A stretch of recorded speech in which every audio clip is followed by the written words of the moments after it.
반갑습니다. 붓다의 복과 지혜입니다. 오늘은 남에게 베풀지는 못할 망정 다른 이를 해치지 않는 것은 할 수 있지 않은가라는 주제로 이야기를 나누고자 합니다. 부처님께서는 늘 우리에게 자비와 깨달음의 길을 가르치셨습니다. 자비는 다른 이를 도울 뿐만 아니라 해를 끼치지 않는 데서 시작됩니다.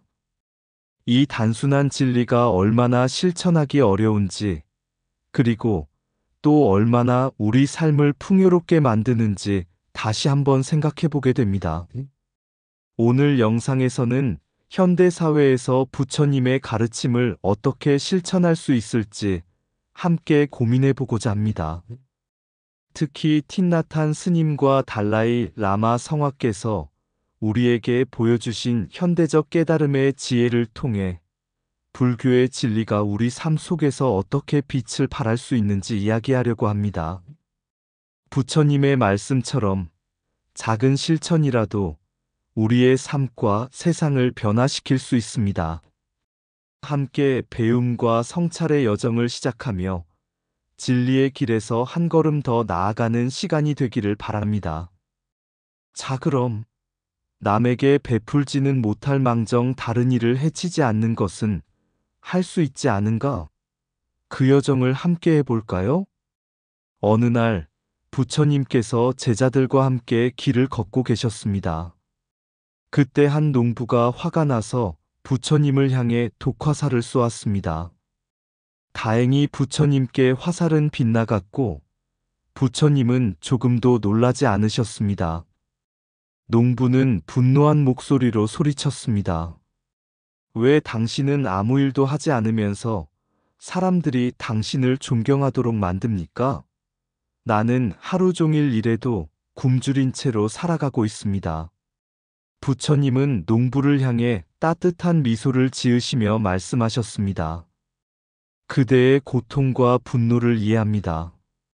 그러나 누군가에게 화살을 쏘아 고통을 주려는 것은 그 고통을 없애는데 아무런 도움이 되지 않습니다.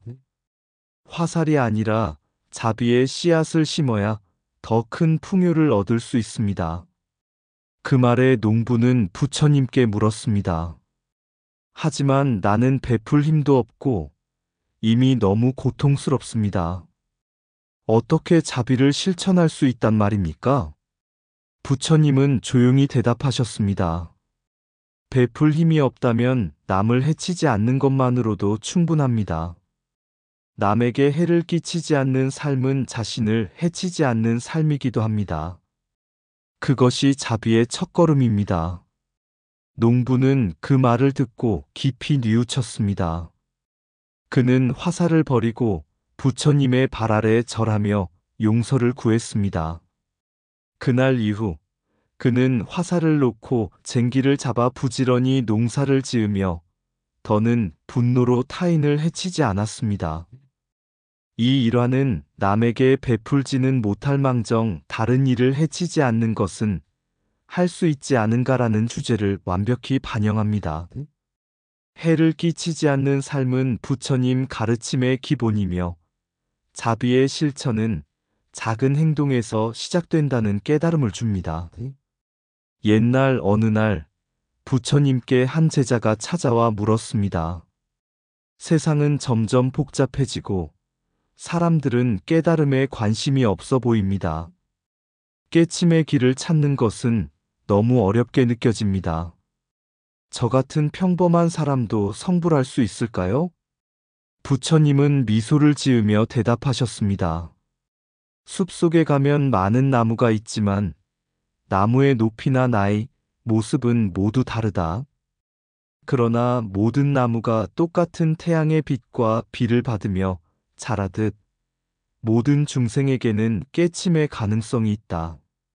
제자가 다시 물었습니다. 그렇다면 왜 오늘날 사람들은 깨달음을 얻는데 어려움을 겪습니까? 부처님은 근처에서 꽃을 하나 꺾어 보여주시며 말씀하셨습니다. 이 꽃을 보아라. 꽃이 피어나기 위해서는 적절한 환경이 필요하다. 물과 햇빛, 바람이 조화롭게 어우러질 때 꽃은 피어난다. 현대의 사람들은 꽃을 피우는 데 필요한 환경을 소홀히 한다. 욕심, 분노, 무지로 자신을 덮어 깨달음의 빛을 가로막고 있다. 이어 부처님께서는 다음과 같은 가르침을 주셨습니다. 깨달음이란 특별한 사람이 아니라 자기 자신과 세상을 있는 그대로 바라보는 데서 시작된다. 자신을 돌아보고 내면의 평화를 찾는다면 그 길은 자연스럽게 열릴 것이다. 이를 위해 사람들은 세 가지를 기억해야 한다. 부처님께서 말씀하셨습니다. 성불은 멀리 있는 것이 아니다. 다른 이에게 이로움을 주고 스스로를 성장시키는 과정 속에서 이루어진다. 현대에서는 성공과 소유를 성취라 여기지만 진정한 깨침은 마음의 평화와 자비를 통해 얻어진다. 부처님께서 또 말씀하셨습니다. 빛을 지닌 등불은 어둠 속에서도 길을 밝히듯 깨우침을 얻은 이들은 주변 사람들에게 등불이 된다. 그들의 자비와 지혜는 세상에 긍정적인 변화를 가져온다. 그러나 등불은 빛을 내기 위해 기름이 필요하듯 깨우침은 꾸준한 노력과 수양에서 비롯된다. 마지막으로 부처님은 강조하셨습니다. 오늘날 많은 이들이 외적인 풍요를 추구하느라 내면을 잃고 있다. 그러나 아무리 화려한 집을 지어도 기초가 약하면 집은 무너진다. 현대인에게 필요한 것은 내면의 기초를 다지는 일이다. 사소한 것이라도 매일 자비를 베풀고 자신의 행동을 돌아보는 것만으로도 깨침의 씨앗이 자랄 수 있다. 제자는 부처님의 말씀을 듣고 깊이 깨달았습니다. 그는 자신에게 닥친 어려움을 돌아보고 매일 작은 자비와 명상으로 내면을 정화하며 성불의 길을 향해 나아갔습니다. 현대적 깨침과 성불은 일상 속에서 실천될 수 있습니다. 부처님의 가르침은 현대에도 여전히 유효하며 내면의 평화와 자비를 실천함으로써 우리는 깨달음에 한 걸음 더 가까이 다가갈 수 있습니다. 성불은 먼 길의 끝이 아니라 지금 이 순간의 자각에서 시작된다. 다른 이를 해치지 않는 마음이 곧 자비의 첫걸음이다. 깨침은 대단한 일이 아니라 자신의 마음을 평화롭게 바라보는 작은 실천에서 비롯된다. 현대의 풍요 속에서도 진정한 풍요는 마음의 평화에서만 온다. 욕심과 분노를 비워낸 자리에 깨달음의 빛이 깃든다. 다른 이를 돕는 작은 행동이 자신의 내면을 밝히는 등불이 된다. 과거를 놓아주는 용기가 미래를 밝히는 지혜가 된다. 스마트폰에 묶인 시간이 많을수록 자유로운 영혼은 줄어든다. 명상은 고요히 앉아 있는 것만이 아니라 걸으며 마음을 들여다보는 행위이기도 하다. 진정한 깨침은 세상을 바꾸려는 것이 아니라 자기 자신을 이해하는 데서 시작된다. 말 한마디의 자비가 세상의 갈등을 녹일 수 있다. 현대인의 고통은 과거의 후회와 미래의 걱정 속에서 현재를 잃는 데 있다. 자비를 베풀지 못하더라도 남에게 해를 끼치지 않는 것만으로도 깨달음의 시작이다. 외적인 성공은 순간적이지만 내면의 평화는 영원하다. 모든 중생이 깨달음의 씨앗을 지니고 있다. 그것을 키우는 것은 오직 자신에게 달려 있다. 옛날 어느 마을에는 학문과 수행으로 이름난 두 스승이 있었습니다. 한 스승은 고요히 앉아 명상을 지도하며 전통적 방식을 고수하는 분이었고, 다른 스승은 새로운 방식으로 수행을 가르치며 현대적 접근을 시도하였습니다. 두 스승의 가르침을 듣기 위해 많은 이들이 모였지만 마을의 사람들은 둘 중 누가 진정한 길을 제시하는지 고민하곤 했습니다. 한날 젊은 수행자가 두 스승을 찾아가 물었습니다. 깨침에 이르는 길은 어찌해야 합니까? 전통에 따라 고요히 앉아 명상해야 하나요? 아니면 움직이며 수행해야 하나요? 첫 번째 스승은 답했습니다. 고요한 상태에서 마음을 관찰하라. 마음의 흐름을 따라가는 법을 배우면 모든 혼란이 멈출 것이다. 두 번째 스승은 답했습니다. 움직임 속에서도 마음을 잃지 말라. 삶은 끊임없는 움직임이니 그 속에서 고요함을 찾아야 한다. 젊은 수행자는 더 깊은 깨달음을 얻고자 세 번째로 부처님의 가르침을 배우던 한 노스님을 찾아갔습니다. 그는 마을의 모든 사람들에게 존경받는 지혜로운 분이었습니다. 노스님은 미소를 지으며 말했습니다. 앉아서 고요히 명상하는 것도 좋고 걷는 동안 마음을 관찰하는 것도 좋다.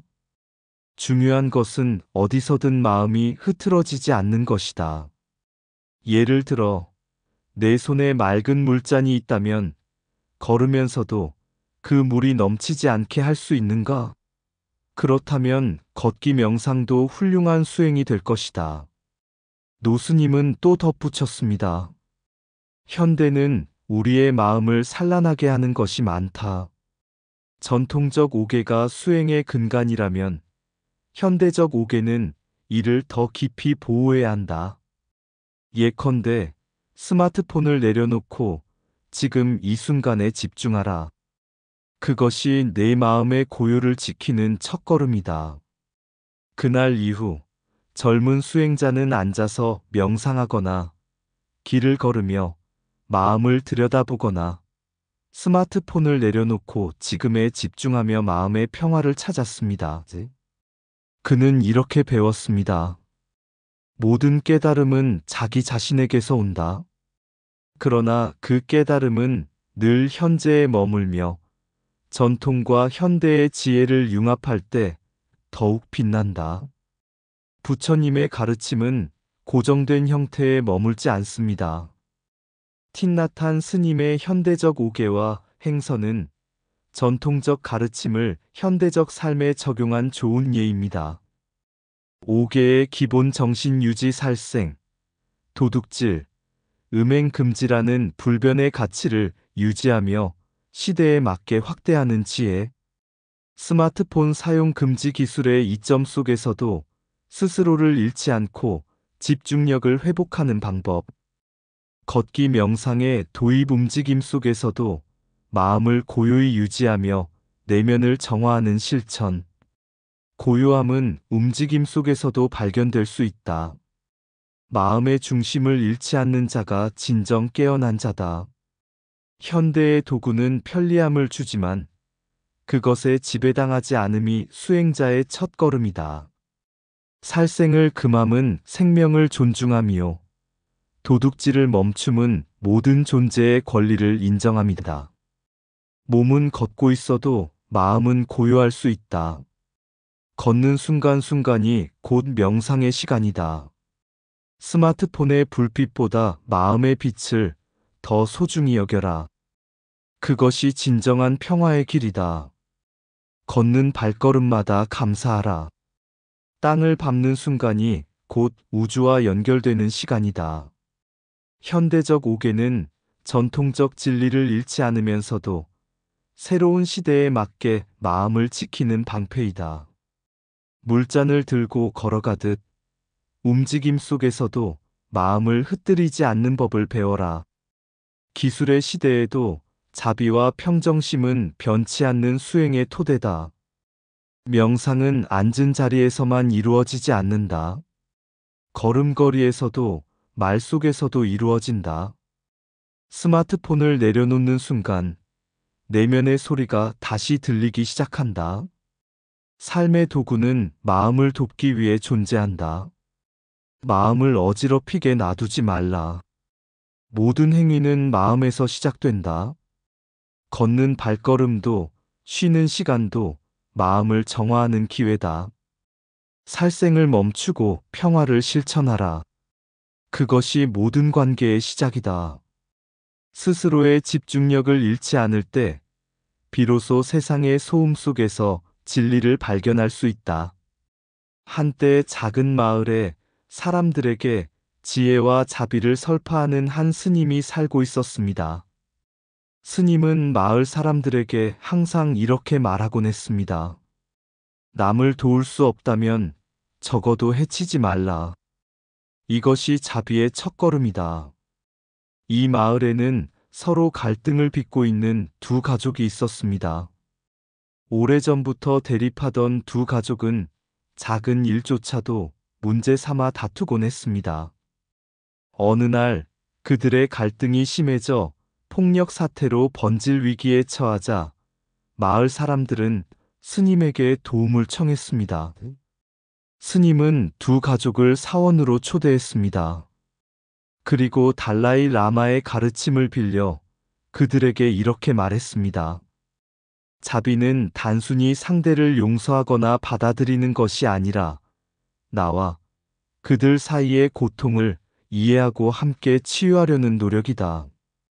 다른 이를 해치지 않는다는 것은 결국 나 자신을 해치지 않는 것이기도 하다. 스님은 두 가족을 각각 다른 방으로 데려가 조용히 묵상하게 했습니다. 묵상이 끝난 후 스님은 그들에게 다음과 같은 과제를 주었습니다. 서로를 향한 원망과 미움을 종이에 적으세요. 그런 다음 그것이 내게 가져다 준 고통을 자세히 써보세요. 두 가족이 그 작업을 끝내자 스님은 이렇게 말했습니다. 이제 이 종이를 불에 태우세요. 불꽃은 여러분의 고통을 삼키고 새로운 시작을 가져다 줄 것입니다. 하지만 태우기 전에 여러분이 상대방에게 가져야 할 자비의 씨앗을 심어보세요. 무엇이든 좋습니다. 상대가 고통스러워했던 순간을 떠올리고 그 고통을 덜어주는 마음을 적어보세요. 그들은 서로의 고통을 이해하는 과정에서 처음으로 상대의 관점에서 상황을 바라보게 되었습니다. 이후 두 가족은 서서히 서로의 입장을 이해하기 시작했고 결국 화해하게 되었습니다. 스님은 말했습니다. 자비는 작은 불씨처럼 시작됩니다. 처음에는 자신을 태우는 것 같지만 곧 주변을 밝히고 따뜻하게 합니다. 자비는 갈등을 해소하고 관계를 회복시키며 궁극적으로 사회를 더 조화롭게 만듭니다. 부처님은 말씀하셨습니다. 미움은 미움으로는 그치지 않는다. 미움을 멈추게 하는 것은 오직 자비뿐이다. 달라이 라마의 가르침처럼 자비는 갈등의 종식을 넘어 새로운 시작을 가능하게 합니다. 이는 현대 사회에서도 개인의 관계와 사회적 조화에 깊은 영향을 미치는 실천적 가르침입니다. 다른 이를 해치지 않는 것은 단순한 금지가 아니라 인간과 사회가 공존하는 가장 기본적인 원칙입니다. 달라이 라마가 강조한 자비는 현대적 실천으로도 큰 의미를 가지며 우리가 서로를 이해하고 연대할 수 있는 길을 열어줍니다. 자비는 자신의 마음을 치유하고 세상의 상처를 덮는 가장 강력한 약이다. 남을 돕지 못하더라도 적어도 해를 끼치지 않는 데서 자비는 시작된다. 미움은 미움으로 사라지지 않는다. 자비로만 그칠 수 있다. 자비는 상대를 이해하는 마음에서 시작되며 이해는 고통의 깊이를 알 때 비로소 가능하다. 타인의 고통을 덜어주는 순간 우리는 자신에게도 평화를 선물한다. 갈등 속에서 자비는 첫 번째 화해의 손길이 된다. 내 안에 자비의 불씨를 지피는 것은 세상을 밝히는 첫걸음이다. 자비는 말로 전할 수 없으나 행동으로 그 진리를 드러낼 수 있다. 타인을 해치지 않는다는 것은 곧 자신을 해치지 않는 것이다. 자비는 적을 친구로 바꾸는 가장 강력한 힘이다. 남의 고통을 자신의 고통처럼 느낄 때 우리는 비로소 자비의 본질에 다가선다. 내 마음에 자비를 심으면 세상은 평화의 꽃을 피운다. 자비는 작은 행동에서 시작된다. 누군가를 비난하지 않는 선택이 그 시작이다. 남을 이해하려는 노력이 자비이며 그 노력은 곧 우리의 내면을 정화한다. 타인을 비판하기 전에 그들의 고통을 헤아려라.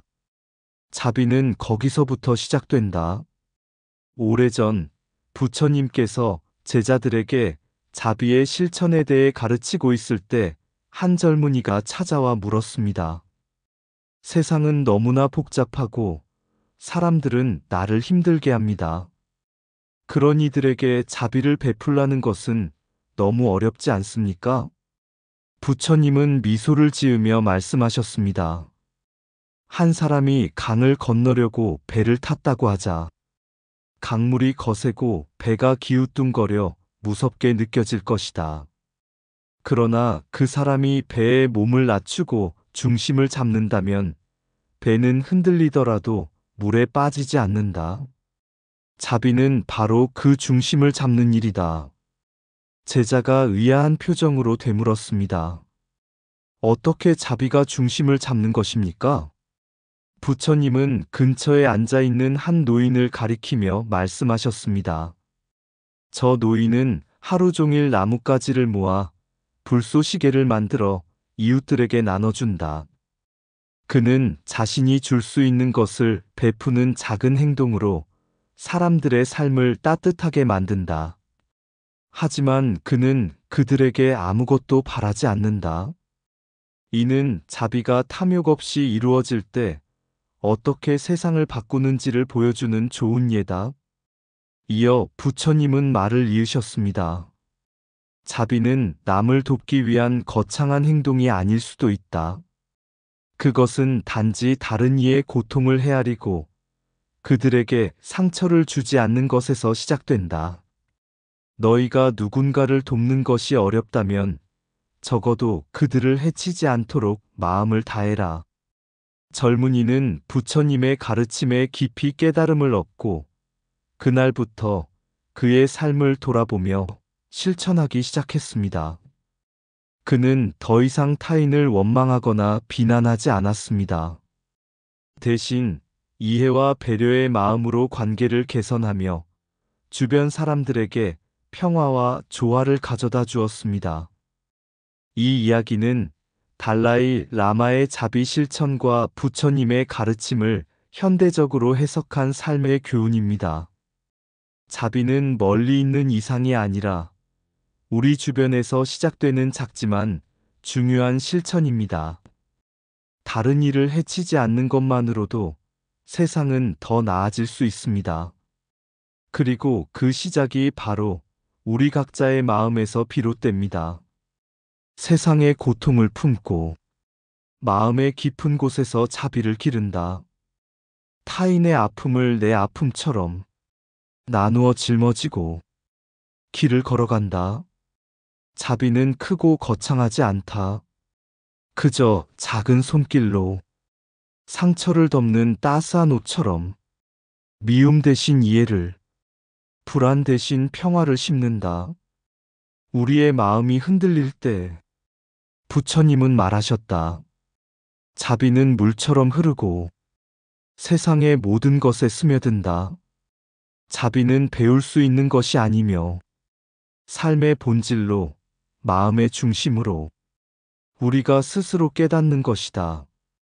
타인을 해치지 않음으로 세상의 어둠을 비추고 자신의 고요함으로 이 세상의 평화를 노래한다. 어두운 곳에 한 줄기 빛이 되고 찬란한 곳에도 겸손한 미소로 자비의 바람을 일으키며 모든 생명에게 닿는다. 자비는 약속이 아니다, 실천이다. 부처님의 가르침처럼 우리의 삶 속에 실천되어 세상을 밝히는 등불이 된다. 이상 붓다의 복과 지혜였습니다. 오늘도 복지구족한 날 되세요. 구독과 좋아요는 붓다의 복과 지혜를 밝히는 큰 자비의 등불이 됩니다.